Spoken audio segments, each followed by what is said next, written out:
Bom dia pessoal, terceiro ano, como todos estão? Tudo bom, tudo bem? Gente, eu vou ter hoje dia de gravar no colégio. Geralmente hoje eu tenho 6 aulas, aí não deu para gravar as aulas todas lá. Eu tenho que gravar aqui em casa mesmo, apesar de que eu gosto de gravar na escola por causa do quadro digital. Eu estou com o slide aqui que eu tinha preparado, né? E a gente vai trabalhar a parte de origem e evolução da vida. E eu vou fazer o seguinte, eu vou filmar o meu slide aqui, eu vou explicando ele da questão da origem e da evolução da vida. Então a gente vai ver aquelas teorias, né? Assunto esse que é cobrado, tá? A nível de vestibulares para vocês, a nível de Enem também. Tá? Então se liga aqui, que eu fiz com muito amor, muito carinho, tá? Para todos vocês, para a gente detonar quando chegar a hora certa, tá? Então eu vou virar a câmera aqui e a gente vai começar a nossa aula, se Deus quiser. Bom dia, pessoal. Então a gente vai dar continuidade aqui com o nosso tema do terceiro ano, tá? Origem e evolução da vida.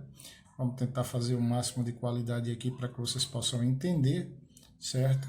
É um assunto gostoso, um assunto fácil de ser compreendido, até porque a gente tem argumentos científicos em relação a essas teorias. É bom lembrar aqui que as explicações sobre a origem da vida são apenas teorias, tá? São apenas teorias, que algumas a gente entra mais em determinados detalhes, outras a gente fala de forma superficial, já que foram comprovadas, tá? Ao longo dos estudos. Então, a gente vai falar aqui de origem da vida e evolução da vida. Então, as explicações que a gente tem, como eu estava falando hoje em dia, sobre a origem da vida, elas são baseadas apenas em teorias. Nessas teorias, a gente vai ter duas linhas clássicas sobre esse entendimento.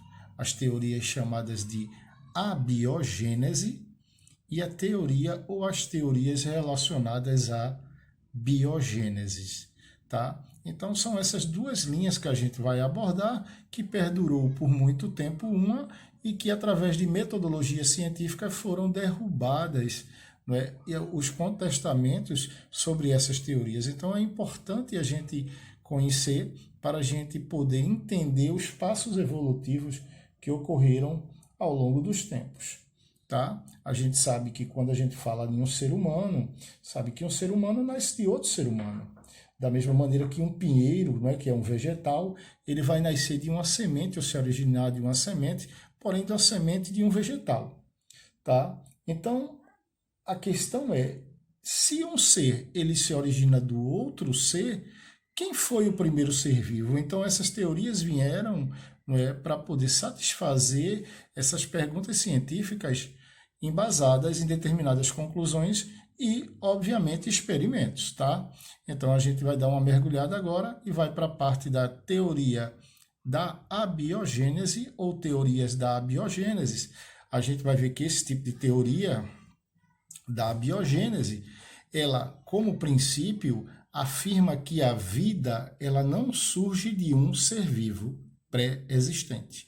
Então, os seres vivos, em outras palavras, surgiam aleatoriamente através de um princípio, tá? Chamado de um princípio inanimado ou sopro inanimado, aonde esse sopro inanimado estimulava uma determinada matéria não viva, fazendo com que essa matéria não viva originasse determinados descendentes, tá? Então, a teoria da abiogênese afirma que a vida não surgia de um ser vivo pré-existente, e sim de matéria não viva a partir de um princípio ativo, ou um sopro inanimado na qual podia dar-lhe vida. Tá? Esse princípio ativo, ou essa teoria conhecida como geração espontânea, ela foi proposta na Grécia Antiga por Aristóteles, tá? Na qual ficou conhecida como geração espontânea de Aristóteles. Outra teoria que nós conhecemos bem é a teoria criacionista, a teoria da criação divina, não é? Na teoria da criacionista ou criação divina, Deus criou o mundo com os seres vivos, tal como conhecemos. Então, esse questionamento que ocorre não é em relação a Deus ter feito a terra e os seres vivos, e sim que quando Deus fez os seres vivos e a Terra não era da forma que existe hoje. Então, os seres vivos que Deus fez sofreriam alterações ou mudanças ao longo dos tempos, não é, provocadas pelo processo de mutação, originando um processo evolutivo, tá? E aí a gente tem outro caso aqui, outro exemplo, do exemplo da abiogênese, tá? Que significa que um ser vivo se origina de um ser não vivo, tá? Creio que deu para a gente sintetizar a ideia das teorias da abiogênese. Em controvérsia, vem uma teoria, onde essa teoria ela coloca ou ela afirma que todo ser vivo se origina de outro ser vivo pré-existente. Então, é necessário, para se ter a vida, que um outro ser possa ter originado esse ser vivo ou esse descendente. Então, dentro dessa visão das teorias da biogênese, a gente vai dar ênfase a 3 cientistas que se destacaram combatendo essa ideia da abiogênese, ou geração espontânea. Então, em meados do século XVII, tá, um cientista conhecido como Francesco Redi, ele observava que determinadas moscas surgiam, tá, depois de colocar seus ovos em uma matéria orgânica. Então, ele observava essas moscas e via que as moscas surgiam dos ovos. E, na realidade, ele não acreditava que essas moscas surgiam espontaneamente daquela matéria orgânica, ou seja, daquele material na qual elas formavam larvas. E aí ele resolveu fazer um experimento para provar que isso não ocorria, tá? O que é que ele fez? Ele pegou 3 frascos, onde ele colocou 3 pedaços de carne, um em cada frasco, sendo que o primeiro frasco ele fechou. Você vê que ele tampa o primeiro frasco. O segundo frasco, ele também tampa a entrada dele, mas ele tampa com uma gaze, um pedaço de gaze na boca do segundo frasco. E no terceiro frasco, obviamente, ele deixou aberto. Ao passar o tempo, foram feitas observações e, notoriamente, o frasco aonde vieram desenvolver larvas e depois moscas, né, foi o frasco 3. Então, na visão de Francesco Redi, na realidade, não era nenhum princípio ativo que fazia com que as moscas se originassem, e sim eram algumas moscas que entravam, atraídas pelo odor da carne, colocavam os seus ovos, os ovos viravam larvas e depois se tornavam moscas adultas, tá? Então, ele deu o primeiro passo para derrubar a abiogênese. O contestamento dos cientistas da abiogênese era que, por ele tampar o frasco ou colocar a gaze na entrada da boca também do segundo frasco, ele inibia a entrada do princípio ativo que faria o surgimento da vida. Lembra que eu falei agora há pouco no sopro inanimado? Pois bem, a presença dessa tampa e desta gaze evitava assim a entrada desse sopro inanimado, tá? Voltando aqui, a gente vai na sequência e a gente vai ver que Lázaro Spallanzani, ele também quis provar, não é, a teoria da biogênese, e dessa maneira ele iria cancelar a ideia sobre a biogênese. E o que é que ele fez? Ele colocou caldos nutritivos em determinados frascos, ferveu esse caldo e fechou, tá? Ele fechou e após alguns dias nenhum ser vivo tinha se desenvolvido nos frascos, tá? Então, destacando que quando o ambiente era fechado, micro-organismos do ar ficavam impossibilitados de contaminar o caldo, tá?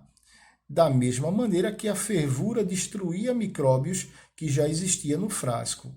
Porém, não é, essa utilização também foi contestada porque o fato da tampa estar fechada no frasco turvo, não é, contaminado por micro-organismos, não conseguia provar, não é, esse processo aí no seu surgimento. Então a gente vê aqui que o material que ele utilizava era frascos com sucos nutritivos ou caldos nutritivos. E aí veio a teoria, não é, levantada por Louis Pasteur. Louis Pasteur, em meados do século XIX, resolve ferver um caldo nutritivo, tá, em frascos, mas mantendo ele aberto para que o princípio ativo, caso existisse, pudesse entrar, porém entortou os gargalos, tá, do frasco, do recipiente no fogo, dando a forma de um pescoço de cisne. Então, dessa maneira, como a gente vê aqui no desenho, com esse pescoço de cisne, o ar poderia entrar, as impurezas poderiam entrar, mas elas ficavam retidas, não tendo contato com o caldo, tá? Enfim, desta maneira, Pasteur conseguiu, não é, colocar fim na teoria da geração espontânea, na geração da abiogênese, confirmando, não é, que um ser vivo só se origina de outro ser vivo pré-existente, tá? Então, essa aí foi a experiência feita por Louis Pasteur, aonde ele derruba em meados do século XIX, utilizando um recipiente, não é, e um caldo fervido, aonde o ar poderia entrar e os micro-organismos ficariam retidos nesse pescoço de cisne do gargalo do vidro, tá? Aí a gente vai mais adiante aqui. Então, sabendo que os primeiros seres vivos se originaram a partir da biogênese, quais seriam então as primeiras formas de vida que chegaram à Terra? Então a ideia foi que as primeiras formas de vida poderiam ter vindo do espaço. Isso quando a vida era trazida em forma de micro-organismos por meteoros. Esses meteoros chocaram-se contra a superfície terrestre e a vida teria brotado, quer dizer, teria saído desses meteoros se adequando às condições terrestres e ao longo do tempo, ela sofrendo mudanças, foi originando uma determinada diversidade de seres vivos, tá? Outra teoria é a teoria dos coacervados. Então, na ideia aqui da teoria dos coacervados, a vida teria se originado nos oceanos primitivos, acreditando que a atmosfera primitiva era constituída de alguns gases, como amônia, que hoje a gente sabe que é bastante tóxica, metano, que é o CH4, um gás estufa, vapor d'água e hidrogênio. Então, esses gases aí, esses vapores, eles reagiam, tá, com as descargas elétricas e a radiação ultravioleta emitida pelo Sol, já que não se tinha camada de ozônio para filtrar esses raios ultravioleta. Sendo assim, em 1936, Alexander Oparin ele faz, tá, uma interpretação da teoria dos coacervados com o sistema gradual químico. Ele acredita que aglomerados de proteínas se uniram, tá, na água dos mares e oceanos, se aglomerando e formando moléculas orgânicas maiores, na qual recebeu o nome de coacervados. Com a interferência da radiação ultravioleta, esses coacervados começaram a surgir um material hereditário nele, tá? Formando assim as primeiras formas de vida primitiva. Aí passa-se o tempo. Stanley Miller, em 1954, através de um experimento em laboratório, ele agora faz as reações entre os gases e as descargas elétricas em laboratório e acaba comprovando que é possível se originar aminoácidos, formam-se aminoácidos. E a gente sabe que proteínas são aglomerados de aminoácidos, são as partículas, os aminoácidos, não é, mais simples, ou as unidades mais simples das proteínas que se unem. E aí ele chamou, não é, em homenagem a teoria ou a formação do coacervado de Oparin, como teoria dos coacervados, tá? Essa foi a teoria dos coacervados. Hoje a gente sabe que temos uma hipótese heterotrófica. A hipótese heterotrófica é que os primeiros seres vivos não produziam seu próprio alimento. Então, primeiramente, nessa hipótese heterotrófica, eu tenho os seres que precisavam se nutrir, porém na Terra não tinha gás oxigênio, eles eram anaeróbios e realizavam um processo de obtenção de carboidratos a partir da fermentação, já que eles são fermentadores. Sendo assim, o processo de fermentação começa agora a ocorrer nos mares primitivos e oceanos e libera gás chamado dióxido de carbono. Com o tempo, já a atmosfera com a presença de dióxido de carbono, começam a surgir os seres autótrofos ou autotróficos. São aqueles seres capazes de sintetizar o seu próprio alimento. Eles ainda são anaeróbios, eles não utilizam o gás oxigênio. E aí utilizam um processo chamado de fotossíntese, ou síntese, não é, do alimento a partir da luminosidade e do gás dióxido de carbono. Com o tempo, agora a gente tem vivendo seres heterótrofos e autótrofos, e com a presença dos seres fotossintetizantes, a nossa atmosfera agora começa a ganhar um gás que é liberado através do processo da fotossíntese, que é o gás oxigênio. E agora, na presença do gás oxigênio, surgem os seres aeróbios, tá? São os seres que vivem na presença do gás oxigênio e utilizam esse gás oxigênio através da respiração aeróbia, como a gente tem aqui, tá? Então, a sequência aqui a gente tem heterótrofos, anaeróbios, fermentadores, surgem os autótrofos, anaeróbios, fotossintetizantes, e surgem, lógico, na última sequência, heterótrofos e autótrofos, sendo eles agora aeróbios, realizando o processo de respiração aeróbia, tá? Então, a gente para por aqui hoje, tá? Tem uma atividade aí que a gente precisa fazer. Façam essa atividade, tá? É no código B6, certo? Façam essa atividade e mandem pelo meu e-mail. Tá ok, gente? Esse é o nosso primeiro assunto que em breve cairá no nosso teste. Na próxima aula, a gente vai dar a sequência relacionada às teorias evolutivas. Tá ok? Então, fiquem com Deus, boa aula e até a próxima, se Deus quiser.